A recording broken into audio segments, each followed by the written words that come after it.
Hi friends, இந்த வீடியோவில் நம்ம என்ன பார்க்க போகிறோம்னா India vs Afghanistan second T20 match. So அதுக்கான டீப்பான அனலைஸ் தான் பார்க்க போகிறோம். இந்த மேட்ச் January 14 7 மணிக்கு வந்து ஸ்டார்ட் ஆகுது. ஹோக்கர் கிரிக்கெட் ஸ்டேடியம் இந்தூரில் தான். ஸோ இந்தூரை பொறுத்தவரைய ஓவரால் இன்டர்நேஷ்னல் மேட்சஸ் T20 கம்மியாக தான் நடத்தியிருக்காங்க. பட் டொமஸ்டிக் மேட்சஸ் கிட்டத்தட்ட 10 மேட்ச் கிட்ட நடந்திருக்கு. எல்லா மேட்சுமே சேசிங் பண்ணுற டீம் தான் வந்து வெற்றி பெற்றிருக்காங்க. ஓவரால் பிச் ரிப்போர்ட் பார்த்தோம்னா மீடியம் ஃபேஸர்ஸ்க்கு நல்லாவே ஹெல்ப் கிடச்சிருக்கு. பட் இப்போ இருக்க சூழ்நிலை கண்டிஷனு அவங்க எப்படி வந்து பிச்சை செட் பண்ணுவாங்கன்றது ஆன் டைமில் நமக்கு கிடைக்கிறத பொறுத்து தான் இருக்குது. இன்னொரு முக்கியமானது, India vs Afghanistan first T20 match முன்னாடி 2 BBL மேட்ச் வந்து நமக்கு லாஸ் ஆயிருந்துச்சு. அதுக்கப்புறம் அந்த ஃபஸ்ட்டு T20 மேட்ச்சில் இருந்து இப்போ உரிய 4 matches, 3 BBL matches, 2 BBL matches, கிட்டத்தட்ட ஓவரால் பார்த்தோம்னா ஃபுல் அண்ட் ஃபுல் வந்து நமக்கு க்ளீன் ஸ்வைப் பண்ணுறது கிடச்சிருக்கு. ஸோ இது எதுக்காண்டி சொல்கிறேன்னா, நான் லாஸ் ஆரப்பையும் சொல்லியிருக்கேன், வின் ஆரப்பையும் சொல்லியிருக்கேன். ஸோ வின்னு லாஸும் மாறி மாதிரி தான் வரும். அதை புரிஞ்சுக்கிட்டு ஃபேண்டஸியாக ப்ளே பண்ணுங்கள். இந்த பிச் ரிப்போர்ட்டை பொறுத்தவரையா ஓவரால் நடந்த மேட்சஸ் இன்டர்நேஷ்னல் மேட்சஸ்ன்னு பார்க்குறப்போ மீடியம் பேசர்ஸு ஓரளவுக்கு பேட்டர்ஸுக்கு ஹெல்ப் பண்ணுற மாதிரி இருக்குது. பட் ஸ்பின்னர்ஸும் விக்கெட் எடுக்க சான்ஸ்ன்றது இருக்கலாம். ஏன்னா 2 டீமுமே ஸ்பின்னர்ஸை நம்பி தான் வந்து கொஞ்சம் களத்தில் இறங்குவாங்க. பிச்சு மேபி அதுக்கேற்ற மாதிரி கூட செட்டும் ஆகலாம். பேட் பால் வேணா போய் இன்ஸ்டால் பண்ணிக்கோங்க. உங்களோட வின்னிங்ஸை டெபாசிட்டுக்கு மாத்திரமா 5% எக்ஸ்ட்ரா உங்களுக்கு கேஷ்பேக் தராங்க. அதையும் நீங்கள் யூஸ் பண்ணி ப்ளே பண்ணிக்கலாம். ஸோ இப்போ நம்ம டெலகிராம் சேனல் பார்ப்போம். ஒரிஜினல் சேனலான்னு செக் பண்ணி ஜாயின் பண்ணுங்கள். ஃபேக் சேனல்ஸ் எதுவும் ஜாயின் பண்ணிடாதீங்க. அதே மாதிரி நிறைய பேருக்கு டவுட் இருக்கும். BBL மேட்சஸ்க்கு கடைசி 2 மேட்ச்சுக்கு வந்து போஸ்ட் பண்ணல, அடுத்த ஒரு மேட்ச் அதுக்கும் போஸ்ட் பண்ண போகிறது கிடையாது. அதுக்கு ரீசன் என்னன்றது சொல்லிடுறேன். மேக்ஸிமம் நம்பர் ஆஃப் டீம்ஸ் வந்து குவாலிஃபை ஆகிட்டாங்க. ஒரு சில டீம்ஸ் வந்து ரொம்பவுமே டவுன் த ஆர்டரில் பாயிண்ட்ஸ் டேபிளில் இருக்கவங்க அவங்களோட பிளேயர்ஸை ரொட்டேட் பண்ணி பேட்டிங் ஆர்டரை ரொட்டேட் பண்ணி ஜஸ்ட்டு ஒரு ஃபார்மாலிட்டிக்கு ஆடுற மாதிரி தான் ஆடுவாங்க. ஸோ அதனால் நம்ம வீடியோ கொடுத்தாலும் அது பெரிய அளவில் யூஸ் இல்லை. இன்னும் ஒரு சில நாட்களுக்கு அப்புறம் பிளே ஆஃப் ஸ்டார்ட் ஆகிடும். அப்போது நம்ம கண்டிப்பாக BBLக்கு வீடியோஸ்ன்றது போஸ்ட் பண்ணுவோம். ஸோ இது பார்த்தோம்னா கண்டினியூவாக நம்ம இது 4th க்ளீன் ஸ்வைப் வந்து நம்ம கொடுத்துருக்கோம். உள்ளே வந்து நீங்கள் டெலகிராமில் செக் பண்ணி பார்த்தாலே உங்களுக்கு தெரியும். நான் மென்ஷன் பண்ணியே வந்து ஒவ்வொன்றையுமே கொடுத்துருப்பேன். ஸோ 3rd க்ளீன் ஸ்வைப் இது வந்து கண்டினியூவாக நம்ம கொடுத்ததே அவ்வளோதான். அதுலேருந்து அப்படியே எல்லா மேட்சுமே வின் பண்ணியிருக்கு. இது வந்து 2nd, அதுக்கு முன்னாடி வந்து 1st. ஸோ இந்த 4 மேட்ச் தொடர்ந்து வின் பண்ணியிருக்கோம். அதுக்கு முன்னாடி 2 மேட்ச் லாஸ் ஆச்சு. அதுக்கு முன்னாடி BBL நம்ம 6 மேட்ச் தொடர்ந்துலாம் வந்து வின் பண்ணியிருக்கோம். ஸோ நல்ல ஒரு BBLாக தான் இருந்திருக்கு இந்த இயரில். அதே மாதிரி இன்டர்நேஷ்னல் மேட்ச் ஓரளவுக்கு நல்ல வின்னிங்ஸ்ன்றது கிடச்சிருக்கு. ரெகுலராக ஃபாலோ பண்ணுறவங்க ஃபாலோ பண்ணிக்கோங்க. ஒன்லி ஃப்ரீ டீம்ஸ் மட்டுமே நம்ம கொடுத்துட்ருக்கோம். அதையும் புரிஞ்சுக்கோங்க. ஒரிஜினல் சேனல் செக் பண்ணி ஜாயின் பண்ணுங்கள். அதே மாதிரி சும்மா டீம் கொடுக்கணுன்றதுக்காண்டி உங்களை ப்ளே பண்ண வைக்கணுன்றதுக்காண்டி எல்லா மேட்சஸ்க்கெலாம் நம்ம டீம் கொடுக்குறதில்ல. அப்படி கொடுக்கணுன்னா கொடுக்கலாம். சவுத் ஆஃப்ரிக்கா T20 கொடுக்கறதில்ல. அதே மாதிரி ட்ரீம் 11 சூப்பர் ஸ்மாஷு அதுக்குமே நம்ம வந்து கொடுக்கறது கிடையாது. ப்ரோ கபடிக்கு டீம் கொடுக்கறது கிடையாது. ஸோ அதனால் முக்கியமான மேட்ச் மட்டும் தான் நம்ம கொடுக்குறோம். மற்ற மேட்சஸ் உங்களுக்கு ஐடியா இருந்தால் நீங்கள் வந்து ப்ளே பண்ணிக்கோங்க. டோட்டல் மேட்சஸ் 3 மேட்ச் நடந்திருக்கு. இன்டர்நேஷ்னல் 2 மேட்ச் ஃபஸ்ட் பண்ணுற டீமும் பேட் செகண்ட் பண்ணுற டீம் 1 மேட்ச்சும் ஜெயிச்சிருக்காங்க. ஆவரேஜே 210. பட் அதே இது நீங்கள் டொமஸ்டிக்கில் பார்த்தீங்கன்னா 9 மேட்ச் நடந்திருக்கு. சேஸ் பண்ண டீம் 8 மேட்சும், ஃபஸ்ட் பேட் பண்ண டீமும் 1 மேட்சும் ஜெயிச்சிருக்காங்க. பட் இந்தியா ஆப்கானிஸ்தான் பார்க்குறப்போ இந்தியா ஜெயிக்கிறதுக்கான வாய்ப்பு தான் ரொம்ப ரொம்ப அதிகம். பட் ஆப்கானிஸ்தானில் ஒரு சில பிளேயர்ஸ் வந்து நல்லா ப்ளே பண்ணலாம். High experience players IPL ஆடிருக்காங்க. அதே மாதிரி பெரிய பெரிய எல்லா டீம்ஸ் கூடயுமே அவங்க வந்து ஆடிருக்காங்க. அதனால் அந்த கண்டிஷனை பேஸ் பண்ணி அவங்களால ஆட முடியும். குவாலிட்டி பிளேயர்ஸுமே இருக்காங்க. ஏன்னா புரிஞ்சுக்கணும், இந்தியா ஒரு ஜிம்பாவே ஆடலை, ஒரு கென்யா ஆடலை, இந்தியாவும் ஆப்கானிஸ்தான் ஆடுறாங்க. ஸோ ஆப்கானிஸ்தான் ஓரளவுக்கு குவாலிட்டியான ஒரு டீம்னு தான் நம்ம சொல்ல முடியும். ஈக்குவலாக மேட்ச் போகிறதுக்கு சான்ஸ் வந்து இருக்கும். பட் ஆனால் இந்தியா ஜெயிக்கிறதுக்கான வாய்ப்புகள் ரொம்ப ரொம்ப அதிகம். ஸோ பிளேயிங்கில் ஒன்று பார்த்தோம்னா திலக் வர்மாவுக்கு பதிலாக விராட் கோலி உள்ளே வந்துடுவார். அதான் வந்து ஒரே மாற்றமாக கண்டிப்பாக இருக்க போகுது. மற்றபடி கீழே ரவி பிஷ்னாய்க்கு பதிலாக மேபி குல்தீப் யாதவ் ஆடலாம். பெரிய அளவில் எந்த சேஞ்சஸும் பண்ண மாட்டாங்க. ஜிதேஷ் சர்மாவுக்கு மறுபடியும் வாய்ப்பு தருவாங்க. சஞ்சீவ் சாம்சனை எப்போயுமே பெஞ்சில் தான் வைக்கிறாங்க. ஆப்கானிஸ்தான் தரப்பில் பார்த்தோம்னா நூர் அகமது ஆடுறதுக்கான வாய்ப்புகள் இருக்கலாம் இந்த மேட்ச்சில். ஏன்னா கரீம் ஜனாத், குல்பதி நைப் 2 பேருமே சேம் கேட்டகரி தான். 2 பேரையும் வச்சு ஆடுறதுன்றது செட் ஆகாது. இதே இது நூர் அகமது எடுத்துகிட்டு வந்தால் கொஞ்சம் இந்தியன் பேட்டர்ஸ் வந்து தடுமாறதுக்கான வாய்ப்புகள் ரொம்ப ரொம்ப அதிகம். ரஷீத் கான் இல்லை. ஸோ அதனால் நூர் அகமது பவுல் பண்ணுறப்போ மேபி தடுமாறலாம், கொண்டு வருவாங்க. ரஹ்மன் ஷாவை பெஞ்சில் வச்சுட்டு ஜெசாயை உள்ளே கொண்டு வரலாம். ஜெசாயிட்ட இருக்க ஒரு ப்ளஸ் என்னன்னா குயிக்காக ஒரு 10 பாலில் 30 ரன்னோ இல்லை 20 ரன்னோ 25 ரன்னோ அடிச்சு கொடுத்துட்டு கூட அவுட் ஆயிடுவார். பட் ரஹ்மான் ஷாக்கு பெரிய அளவில் T20யில் எக்ஸ்பீரியன்ஸும் கிடையாது. அவர் இருக்க ஓடியோவே டெஸ்ட் மாதிரி ஆடக்கூடிய பிளேயர். அதனால் அவரை பெஞ்சில் வச்சுட்டு மேபி செசாய் உள்ளே வரதுக்கு வாய்ப்புகள் இருக்கலாம். இப்ராஹிம் ஜார்டன் வந்து 1 டவுன் ஆடலாம். இது என்னோட எதிர்பார்ப்பு. ஆன் டைமில் ஏதாவது சேஞ்சஸ் இருந்தால் வந்து மாற்றிக்கோங்க. ஓவரால் இந்த மேட்ச்சில் டெத்தில் பவுலிங்னா ஹர்ஷ்தீப் சிங் டெத்தில் பவுல் பண்ணுறாரு. முகேஷ் குமார் ஹர்ஷ்தீப் சிங் வந்து விக்கெட்டே எடுக்கலை லாஸ்ட் மேட்ச். பட் ஆனால் அவர் கேட்ச்லாம் வந்து ட்ராப் பண்ணாங்க. 2 கேட்ச் ட்ராப் பண்ணாங்க. அப்படி இல்லாட்டி 2 விக்கெட் ஹர்ஷ்தீப் சிங் எடுத்திருப்பார். நல்ல ஆப்ஷன் தான் கேப்டன் வைஸ் கேப்டனா. இப்போ என்ன நடக்கும்னா, சப்போஸ் இந்தியா செகண்ட் பவுல் பண்ணாங்கன்னா ஹர்ஷ்தீப் சிங்கை நிறைய பேர் ட்ராப் பண்ணுவாங்க. பட் கண்டிப்பாக ஹர்ஷ்தீப் சிங் செகண்ட் பவுலிங்கில் ஹையஸ்ட் விக்கெட் எடுக்க வாய்ப்புகள் இருக்கும். ஏன்னா செகண்ட் பவுலிங்கில் செகண்ட் பேட் பண்ணுறப்போ குருபாஸ் நிறையா டைமில் தடுமாறி பார்த்துருக்கோம். அதேமாதிரி அவங்க பேட்டர்ஸ் எல்லாமே ஃப்ளாப் ஆகி நம்ம வந்து பார்த்துருக்கோம் சேசிங்கில். அப்போது கண்டிப்பாக ஹர்ஷ்தீப் சிங்கை சேசிங் வரப்போ செகண்ட் பவுலிங் பண்ணுறப்போ இந்தியா செகண்ட் பவுல் பண்ணால் கேப்டன் வைஸ் கேப்டனாக கொடுத்து ட்ரை பண்ணி பாருங்கள். வாஷிங்டன் சுந்தர் ரொம்ப டைட்டாக பவுல் பண்ணுறாரு. விக்கெட் கிடைக்கிறன்றது சாத்தியம் இல்லை. பட் அக்ஷர் பட்டேல் அந்த கேப்பில் விக்கெட் எடுக்க வாய்ப்பு இருக்கும். அதேமாதிரி ரவி பிஷ்னாய் ஒரு மேட்ச் அடி வாங்கியிருக்காரு. எல்லா மேட்ச் அடி வாங்கக்கூடிய பவுலர் கிடையாது. டீசெண்டாக பவுல் பண்ணி விக்கெட் எடுக்கக்கூடிய ஒரு பவுலர் தான். கண்டிப்பாக அவரையுமே வந்து நம்ம பிக் பண்ணிக்கலாம். கிராண்ட் லீக்கு ஒரு better captain vice captain choice. Mukesh Kumar 2 wicket எடுத்துட்டாரு. கண்டிப்பாக இந்த மேட்ச் விக்கெட் எடுப்போம் நம்ம சொல்ல முடியாது. ஏன்னா அவரை பொறுத்தவரையே டைட்டாக பவுல் பண்ணக்கூடிய ஒரு பவுலர். விக்கெட்டுன்றது ஏதோ லக்கில் அந்த சைடு பால் போட்டு அது பேட்டில் பட்டு இன்சைட் ஏஜ் ஆகி அப்படி தான் வந்து விக்கெட்ஸுன்றதை எடுத்தார். ஓரளவுக்கு வீசினார். பட் இருந்தாலும் டெத்தில் பவுல் பண்ணால் கண்டிப்பாக ஃபஸ்ட்டு பவுல் பண்ணுறப்ப எடுத்துக்கோங்க. செகண்ட் பவுல் பண்ணுறப்ப கட் பண்ணிட்டு கூட போய்க்கலாம்.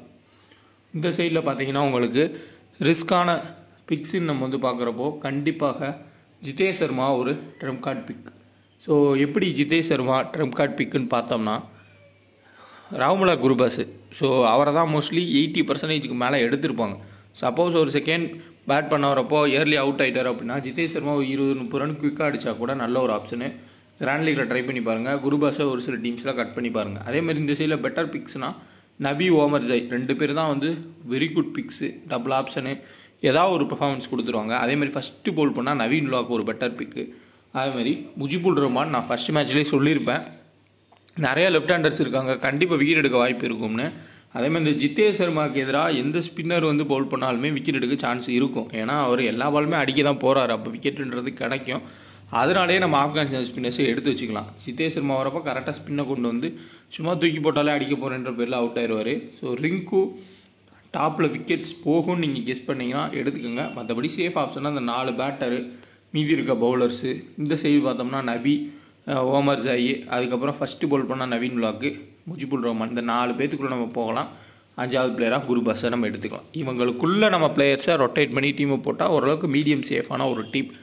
ஹை ரிஸ்க்கான டீம்ஸில் மட்டும் எடுக்கிறவங்க டாப் பிளேயர்ஸ் ஃப்ளாப் ஆவாங்கன்னா ரிங்கு, ஜிதேஷ் சர்மா இந்த மாதிரி பிளேயர்ஸை கிராண்ட் லீக்கில் ஆட் பண்ணிக்கோங்க. Ravi Bishnoi last match flop, Harshdeep Singh last match flop. But எப்போ வேணால் வந்து அவங்க ஃபார்முக்கு திருப்பி 2 விக்கெட் எடுக்க சான்சஸ் வந்து ரொம்ப ரொம்ப அதிகமாக இருக்கும். அதேமாதிரி நூர் அகமது அவருமே ஓரளவுக்கு டீசன்ட் பிக்கு. ஸோ நான் 2 டைமே சொல்கிறேன். சில பேத்துக்கு ரெண்டு டீமையுமே மாற்றி மாற்றி சொல்கிறப்ப வந்து கன்ஃபியூஸ்டாக இருக்கும். ஸோ இப்போ ஒரு சைடு சொல்கிறேன், இன்னொரு சைடு வந்து சொல்கிறேன். ஸோ இந்த சைடில் இந்தியன் சைடில் ரோஹித் சர்மா போன மேட்ச் வந்து ரன் அவுட் ஆனார். கண்டிப்பாக நல்ல ஃபார்மில் இருக்கிற ரோஹித் சர்மாவை கேப்டன் வைஸ் கேப்டனா சேஃப் டீம்ஸ்லேயே நம்ம ட்ரை பண்ணலாம். சுக்மன் கில்லா ஜெய்ஸ்வாலான்னு பார்த்துக்குங்க. சுக்மன் கில் நல்லா ஸ்டார்ட் பண்ணி எடுத்துகிட்டு போக மாட்டாரு. ஸோ விராட் கோலி இந்த 3 பேருமே சேஃபஸ்ட் ஆப்ஷன் தான். இப்போ Shivam Dube double option, bowling plus batting. எப்படினாலும் இவங்க யாராவது 2 பேர் அவுட்டாக தான் போகிறாங்க அடிக்க போய். அப்போ சிவம் டூபே ஒரு பெட்டரான ஒரு captain wise captain choice, double option player. குருபாஸை கட் பண்ணால் ஜிதேஷ் சர்மா எடுத்துக்கோங்க. ஹை ரிஸ்க்கான ட்ரம்ப் கார்டு பிக்ஸுக்கு ரிங்கு சிங்கு, அதுக்கப்புறம் இந்த சைடில் ரவி பிஷ்னாயி, செகண்ட் பவுல் பண்ணால் ஹர்ஷ்தீப் சிங். இவங்கெல்லாம் கிராண்ட் லீக்கில் யூஸ் பண்ணிக்கோங்க. கேப்டன் வைஸ் கேப்டனா பெர்ஃபார்மன்ஸ் பண்ண அதிக வாய்ப்புகள் இருக்கும். அதுமாதிரி இந்த ஹை ரிஸ்க்கான ஆப்ஷனில் நூர் அகமது, ஃபஸ்ட்டு பவுல் பண்ணால் நவீன் உல்லாக்கு. ஸோ ஃபருகி அந்த அளவுக்கு நம்ம சொல்ல முடியாது. பட் முஜிபுர் ரஹ்மான் இத்தனை லெஃப்ட் ஹேண்டர் இருக்கப்போ யூஸ் பண்ணிப்பார். மினிமம் 1 விக்கெட் எடுக்க வாய்ப்புகள்ன்றது இருக்கும். ஓமர்ஜாய் ஒரு best captain vice captain choice. Nabi, அதுக்கப்புறமா ரோஹித் சர்மா, விராட் கோலி, ஃபஸ்ட்டு பவுல் பண்ணால் ஹர்ஷ்தீப் சிங். இவங்களாம் வந்து பெட்டரான கேப்டன் வைஸ் கேப்டன் சாய்ஸ். ஹை ரிஸ்க்கு கிராண்ட் லீக்ஸில் ட்ரை பண்ணுறவங்க மற்ற பிளேயர்ஸை ரொட்டேட் பண்ணி எடுத்துக்கோங்க. டெத்தில் பவுல் பண்ணுறது முகேஷ் குமார், நெக்ஸ்ட்டு வாஷிங்டன் சுந்தர், அதுக்கப்புறமா ஹர்ஷ்தீப் சிங். ஸோ வாஷிங்டன் சுந்தர் இல்லை சிவம் டூபே இவங்க 3 பேரில் யாரானா வந்து டெத்தில் பவுல் பண்ணலாம். இந்த சைடில் டெத் பவுலிங்கில் கண்டிப்பாக லெஃப்ட் ஹேண்டர்ஸ் அதிகமாக இருந்தால் முஜிபுர் ரஹ்மான் கூட டெத்தில் பவுல் பண்ணலாம். அப்படி இல்லாட்டி ஃபருக்கி, நவீன் இவங்க 2 பேர் டெத்தில் போல் பண்ண சான்ஸ் இருக்கும். ரோஹித் சர்மா ஹெட் டு ஹெட்டில் 3 மேட்ச்சில் 75, அதில் லாஸ்ட் மேட்ச்சில் 0. வென்யூவில் 2 மேட்ச்சில் 118, 59 ரன் ஆவரேஜ் இருக்கார். கண்டிப்பாக அந்த மேட்ச் ரோஹித் சர்மா நல்லா பெர்ஃபார்ம் பண்ண வாய்ப்பு இருக்கும். கேப்டன் வைஸ் கேப்டனாக கொடுத்துக்கோங்க. விராட் கோலி 3 மேட்ச்சில் 172 ஹெட் டு ஹெட்டில், வென்யூவில் ஒரு மேட்ச் ஆடி இருக்காரு. 30 ரன்னு ரொம்ப குயிக்காகவே அந்த 30 ரன்னையும் ஸ்கோர் பண்ணியிருக்காரு. அக்ஷர் பட்டேல் ஹெட் டு ஹெட்டில் 2 விக்கெட் ஒரு மேட்ச் லாஸ்ட் மேட்ச்சில், வென்யூவில் 3 விக்கெட்டும். ஹர்ஷ்தீப் சிங்கு 3 மேட்ச்சில் 2 விக்கெட். இந்த அக்ஷர் பட்டேலோடது மட்டும் வென்யூ ஸ்டாட்ஸ் லாஸ்ட் மேட்சோட ஸ்டாட்ஸு. அவர் இந்த கிரவுண்டில் விக்கெட் எதுவுமே எடுக்கல, ஒரு மேட்ச் ஆடி, அதையும் மென்ஷன் பண்ணிக்கிறேன். குருபாஸ் ஹெட் டு ஹெட்டில் சொல்லவே எதுவும் இல்லை. 3 மேட்ச்சில் 14 ரன் ஆவரேஜ். லாஸ்ட் மேட்ச் ஏதோ பரவாயில்லாமல் ஆடினார், விக்கெட் கீப்பிங் பாயிண்ட்ஸுன்றது கிடச்சிச்சு. ஜெசாயி 6 மேட்ச் 2 மேட்ச்சில் ஹெட் டு ஹெட்டில் ஆவரேஜ். அதுக்கப்புறம் பார்த்தீங்கன்னா இப்ராஹிம் ஜடன் 2 மேட்ச் 89. இதில் இப்ராஹிம் ஜடனுக்கு ஃபஸ்ட்டே ஒரு ஹர்ஷ்தீப் சிங் ஓவரில் கேட்சுன்றதை ட்ராப் பண்ணாங்க. அதை பயன்படுத்தி அவர் அதுக்கப்புறம் ரொட்டேட் பண்ணார். அவ்வளோ சீக்கிரம் அவர் ரொம்ப குயிக்காக அடிக்கக்கூடிய பிளேயரே இல்லை. என்ன கான்செப்டில் ஆப்கானிஸ்தான் அவரை கேப்டனாக கொடுத்துருக்காங்கன்றதே ஒரு கன்ஃபியூஸ்டாக தான் இருக்குது. ஏன்னா அந்தளவுக்கு அக்ரெசிவ் பிளேயர் இல்லை. டஜிபுல் ஜடன் ஹெட் டு ஹெட்டில் 12 run average. Nabi 18 run average plus wicket எடுக்கவும் வாய்ப்பு இருக்குது. லாஸ்ட் மேட்ச் சூப்பராக ஹிட் பண்ணார் middle. Mujibur Rahman head to ஹெட்டில் 2 விக்கெட்டு. அந்த 2 விக்கெட்டுமே லாஸ்ட் மேட்ச் தான். இப்போதைக்கான டீம் இதான் ஓரளவுக்கு சேஃபஸ்ட்டு டீமும் கூட. 4 ஓவர் போல் பண்ணுறதுனால மினிமம் ஒரு விக்கெட் எடுக்க முடியும். பேட்டிங்கில் எந்த பவுலர் போட்டாலுமே ஓமர் ஜெயினால் ஓரளவுக்கு பேட்டிங் நல்லா ஆட முடியும். சேஃப் கேப்டனு வைஸ் கேப்டனாக ரோஹித் சர்மா, சுக்மன் கில், விராட் கோலிக்குள்ளே நீங்கள் ட்ரை பண்ணலாம். இல்லை சிவம் டூபே வேணாலும் இவங்க 2 பேரையும் கூட ட்ரை பண்ணி பாருங்கள். ஏன்னா இவங்க ஏர்லியாக எப்படினாலும் அடிக்க போய் ஒரு 13 ஓவரில் கூட அவுட் ஆனால் கூட சிவம் டூபே பேட்டிங் வந்துடுவார். ப்ளஸ் பவுலிங்குமே ஒரு 2 ஓவர் போட்டு விக்கெட் எடுக்கவும் சான்ஸ்ன்றது இருக்கும். இந்தியாவுக்கு ஃபேவராக தான் எடுத்திருக்கேன். இதில் ஃபஸ்ட்டு போல் பண்ணால் நவீன் உலகை ஆட் பண்ணிக்கோங்க, முஜிபுர் ரஹ்மானே ஆட் பண்ணிக்கலாம். இந்த ஒரு 5 player quality players. Ibrahim Jaden அந்தளவுக்கு நம்ம சொல்ல முடியாது. ஜிஎஸ்டி எல்லாம் ப்ளே பண்ணணும்னு நினச்சிங்கன்னா ஃபேப்11 ஆப்பை இன்ஸ்டால் பண்ணிக்கோங்க. இன்ஸ்டால் பண்ணாதவங்க 2K டக்குன்னு ரெஃபர் கூட பயன்படுத்தி இன்ஸ்டால் பண்ணிக்கோங்க. யூஸ்ஃபுல்லாக இருக்கும். நம்ம டெலகிராமில் ஜாயின் பண்ணிக்கோங்க. அதில் பார்த்தாலே உங்களுக்கு தெரியும். வின்னுனா வின்னுன்னு சொல்லிடுவோம், லாஸ்ட்னு சொல்லிடுவோம். மோஸ்ட்லி வின்னிங் தான் போயிட்டுருக்கு. கடைசியாக எத்தனையோ மேட்சஸ் மோஸ்ட்லி வின்னிங் தான் போயிட்டுருக்கு. ஏன்னா நம்ம இது எதுக்காண்டி நம்ம சொல்கிறோன்னா, நிறைய பேர் நீங்கள் ஃபேண்டஸியை ஃபாலோ பண்ணுவீங்க.